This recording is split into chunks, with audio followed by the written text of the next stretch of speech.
The Shades of the Past Hot Rod Roundup at Pigeon Forge, Tennessee is a smorgasbord of speed and styling, with the majority of the cars showing a classic look. But there's always some wild, wonderful, and weird machine that we'll explore in today's Dream Rides.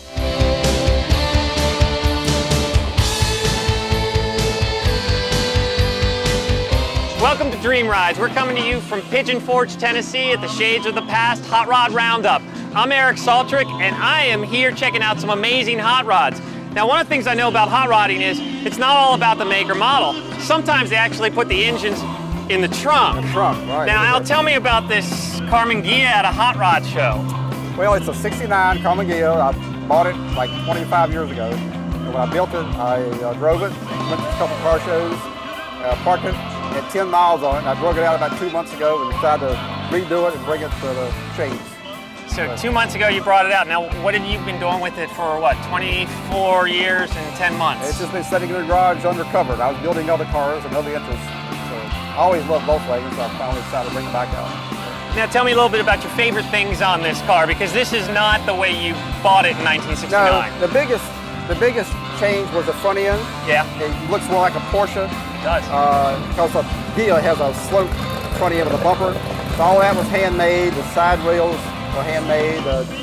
Put electric windows in it, electric doors, electric deck lid, hideaway tag. Yeah. All this was done back then. Dash has been changed. Changed the seats.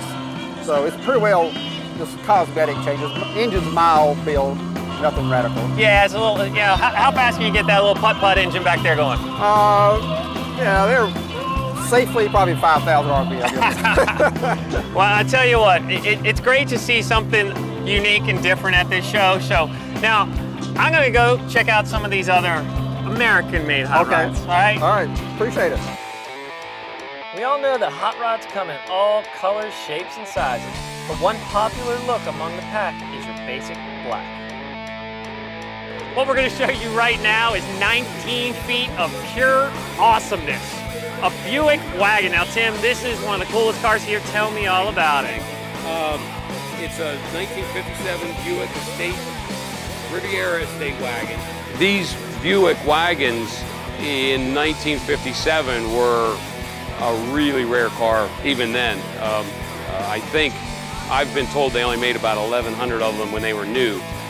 Now, when I first walk up, some of the stuff I noticed, there's a lot of customization on here. Like, for example, there's no pillar in here.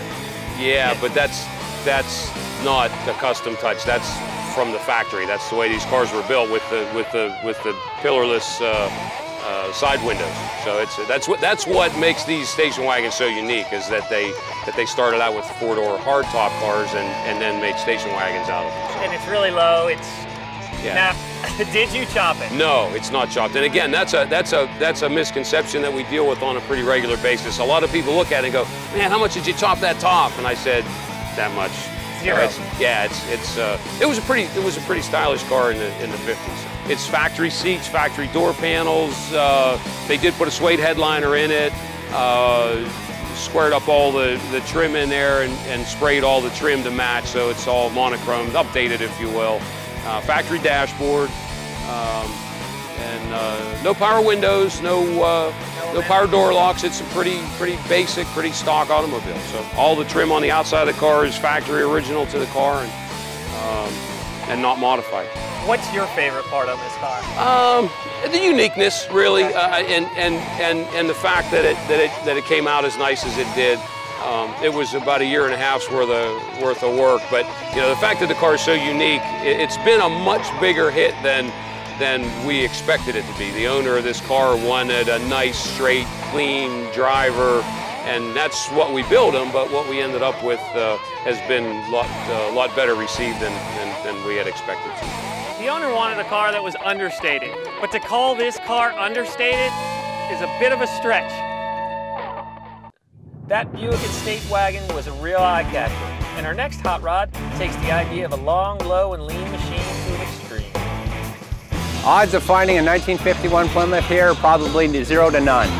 Most people don't ever chop up Plymouths. Typical your Mercurys, your Chevy, stuff like that. So What I get asked the most is, what is it? And I tell them it's a Plymouth, and most people are pretty surprised.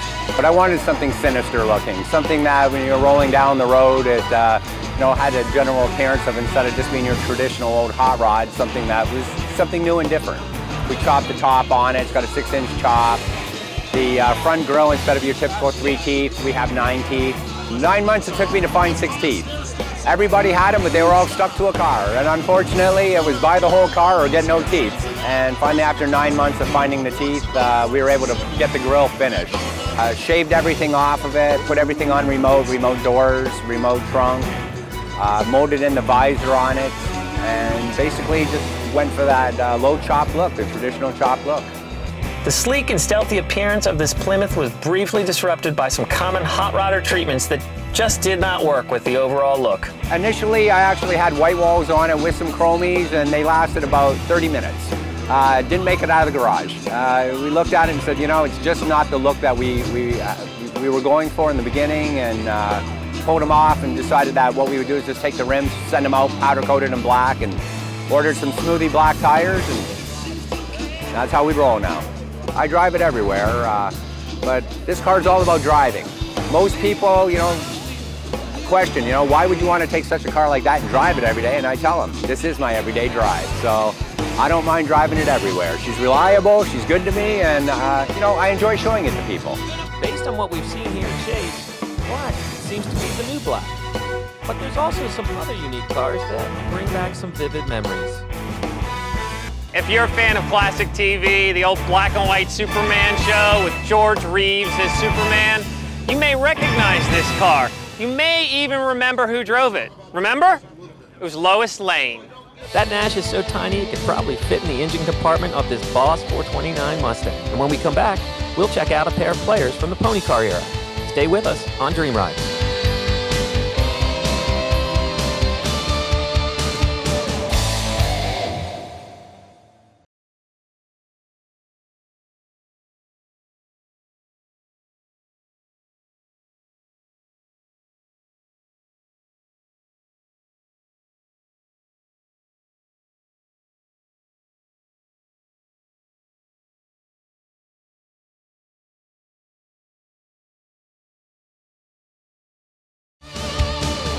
This edition of Dream Rides, presented by Steel Rubber, is being brought to you by ARP, the world leader in fastener technology.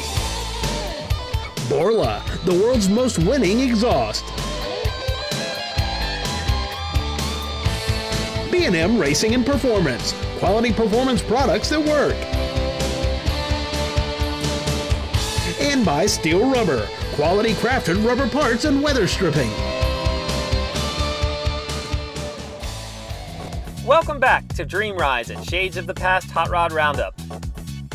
In 1970, Ford came out with the Maverick, and their advertising slogan was, "1995 will put you in a Maverick." Now this beautiful Maverick is here at the show, and I don't think 1995 would get you the rims on this. Fords are certainly popular here at Pigeon Forge. It seems like everywhere we look, someone's customized the machines that were born in Dearborn. 1969, I bought a brand new one. That's when it started. What happened to that? I sold it. Why would you ever do that? I don't know. That's a good question. Okay. This is the 4th one. I'm still trying to find the perfect one, and this is it. Knowing Clint from meeting him at some of the car shows, I knew he had good cars.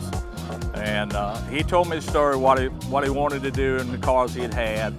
And naturally having several street rods of my own and building for other people over the years, told me it wouldn't be a problem. So I went with him down to Kissimmee to pick the car up, and we came back and got a battle plan together and started building. It was just the body and primer. Primer. Yeah, on a rotisserie. The wow factor of this Mustang is enhanced by a paint scheme that will have you grabbing for your shades here at Shades. The paint on the car is a PPG colors. The yellow is actually called yellow. PPG is line of radiant colors is candy, and the top color, the black, is production color Ford tuxedo black. It's a combination. It just depends on what angle you're looking at it and how the color looks. We didn't want to go overboard and get too gaudy with anything, but we wanted everybody when they saw it said, you know, this thing's put together right. But what about the Mustang's main rival? We've already paid homage to the Ford Mustang on their 50th anniversary, but here at Dream Rides, we believe in equal time.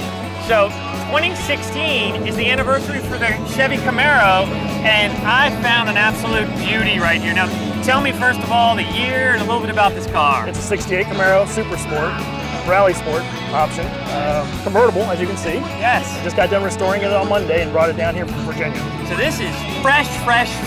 Brand new, it's got 100 miles on it. So what, you started building it, what, like a year ago? No, I've had it for 6 years. I took it completely apart. I put all new sheet metal in the back of it. Okay. Completely stripped the body, underneath and on top. Everything on this thing's been touched. I've had the subframe out of it. Everything's been done. Why a Camaro? Oh, actually I found this local. I bought it from a family and my wife wanted a convertible, so I actually bought it for her because I already have another Playtoy. I've got a Corvette at home. And I said, I'll build this for you and we'll do whatever you want. So she picked the color, she wanted to put a 4-speed in it, everything. So we did everything that we could that she wanted. So seriously, you had to get your wife's approval before you could bring it to Tennessee? Yeah, she called me earlier, wanted to know how it was going. So. Well, the interior's stunning too, and pretty gutsy on a convertible to put an all-white interior. Well, I figured it'd be easier to get into a cool white interior on a sunny day like today instead of a black one and fry your legs. Once again, thinking of your wife. Yes, of course. That's how you get to keep cars like this. Yes. What are you going to do with it now that it's done? What do you want to do? What's the fun? Just enjoy it. Drive it around. It's meant to be a daily driver. We're still arguing about that point, but just enjoy it and just have fun with it. That's what they're all about, is enjoying it. So Chris built this car for his wife. Honey, don't get any ideas. So far today, we've paid tribute to muscle cars and big bruiser hot rods. And when we come back, we'll check out 2 more classic custom looks, flames and wood.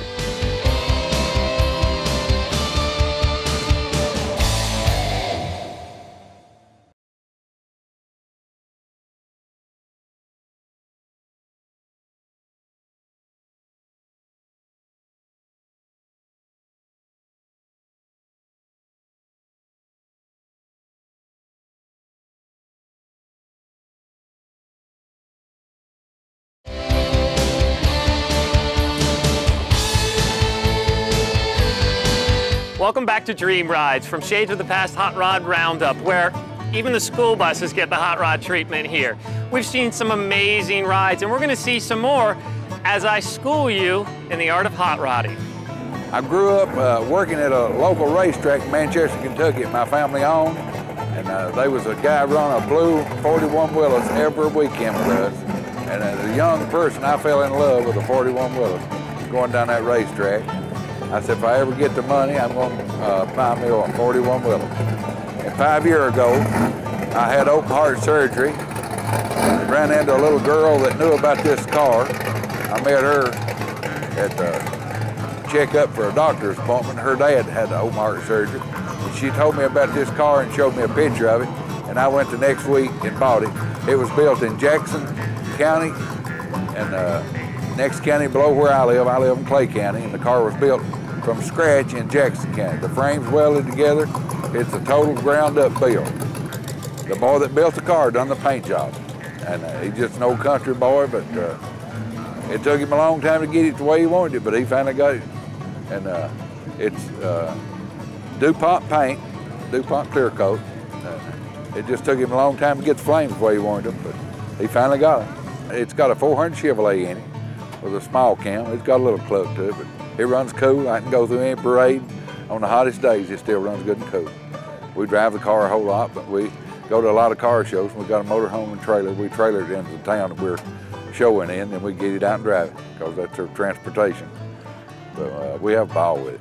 Oh, it's a head turner. Everybody loves a Cadillac.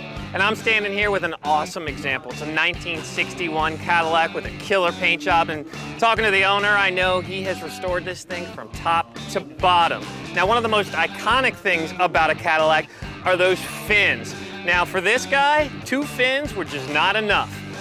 4 works for him. The Shades of the Past Hot Rod Roundup is nestled here in the Smoky Mountains, and with this background of trees and forest, it seems to be a perfect site for woodies of all sorts to come out and play. It's Chevrolet in 1949 started building what they call the tin woody, and it was had the wood grain look, but it's actually metal. I think they had some kind of a vinyl or something that was on them from the factory, but this is all airbrushed. A guy named Tommy Brock, he works out of northeast Alabama area, did the wood grain work on it for us. He actually took a brush and laid the hard lines. Then he come back with an airbrush and worked them in from there. And he spent 3 weeks doing the woodwork, airbrush work on it. Long before that airbrush work could be done, Jimmy and his crew had a great deal of repair and reconstruction work to do to the entire body. The car had been hit in the rear at one time, and the tailgate was in really bad shape. And we couldn't really tell that till we assembled everything, because it come to us basically in parts. That's always a challenging thing, to get the gaps right and just getting them fitting like they need to fit. They didn't fit when they was new. They didn't fit right. Not the way we expect them to fit, and we're very picky about the way the gaps are and the way the doors and everything fit. So that was a lot of work, and that was very challenging. Chasing around looking for everything from woodies to stealth cruisers to pony car muscle cars and classic Willys gassers. He's got me gassed. Where do you suppose I can find the shade part of Shades of the Past? It is really hot here in Pigeon Forge, so we're gonna take a break, but while we take a break, I'm gonna stay here and cool off a little bit.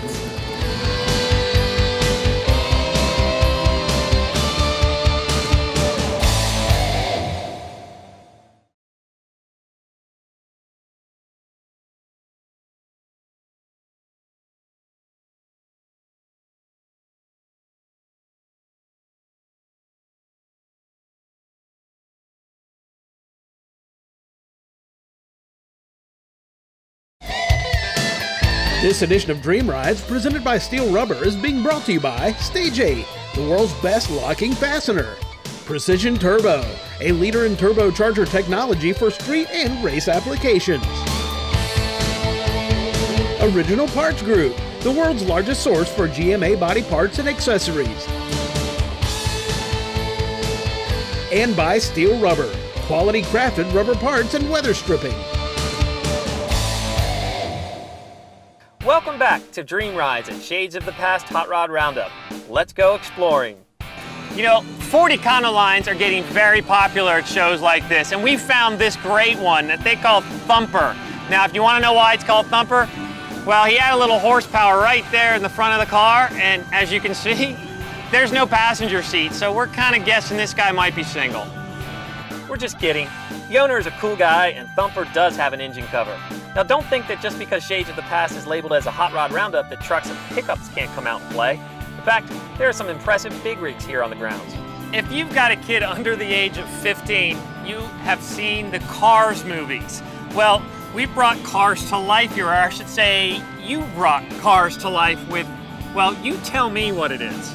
So it's Tomater. Okay. Tomater's from Radiator Springs.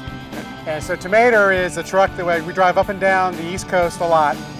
And the big truckers called them the CB, they call it the Big Red Tomato. But it's a tow truck, so they call it Tomater. So that's how we got to coin the name.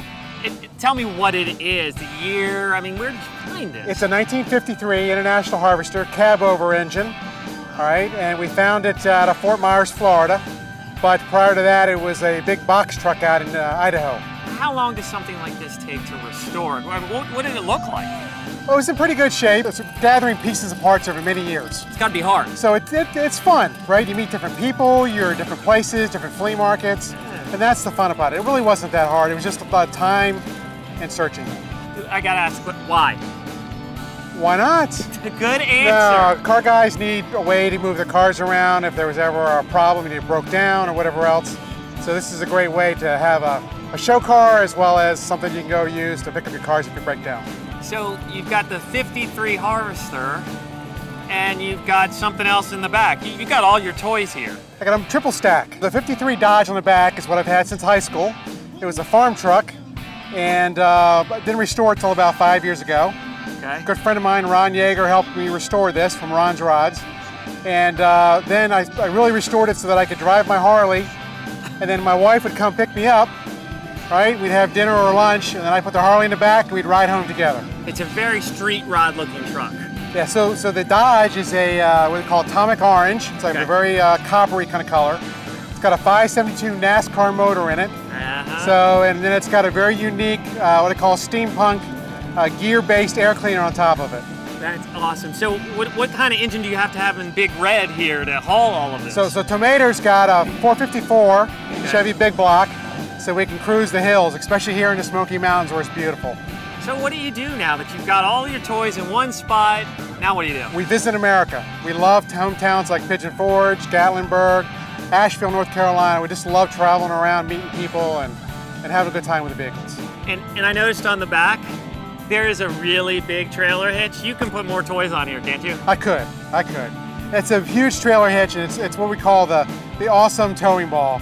And you've got to see that sometime. It's 6 inches, it's really big. Well, I will expect nothing less than a classic 1953 boat to be towed behind this next year. That would be nice. So Towmater is designed for hauling big boy toys, but our next big rig is a 9,000-pound street cruiser and daily driver. About 22 feet long, almost 9,000 pounds. Yeah, I tore it all. We went to Walden, Colorado and picked it up. My dad got it and brought it back, tore it down, put it on a P30 GM chassis. The original chassis was scrapped on it, but it's 2.5 years of work. You can't find parts. You make everything. Motor mounts, a lot of the seals for it, window seals, door seals, floor pans, stuff like that. I just updated to a P30 GM chassis with 4-wheel disc brakes. Went with 5.9 Cummins and 5-speed transmission. And the big rig is also popular with the rest of the family. I love it. Every time he takes it out, I want to go. We try to get it off as often as we can, but we took it to Ohio and Carlisle. It was really fun. He's picked me up a few times at school, and we go we just roam around our hometown. Everybody stops and stares, and it's really loud, so the people at the front desk at school just stare. When I get old enough, I want to drive it, but I have to learn how to drive a stick first, so it's going to be complicated.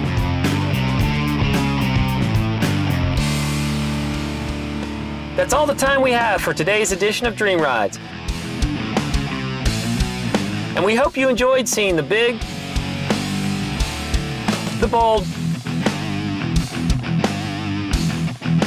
the brightly colored, and the dark and daring side of hot rodding. Shades of the Past is a blast, and next week we'll show you some of the machinery that fought it out for Best in Show honors. Be sure to join us.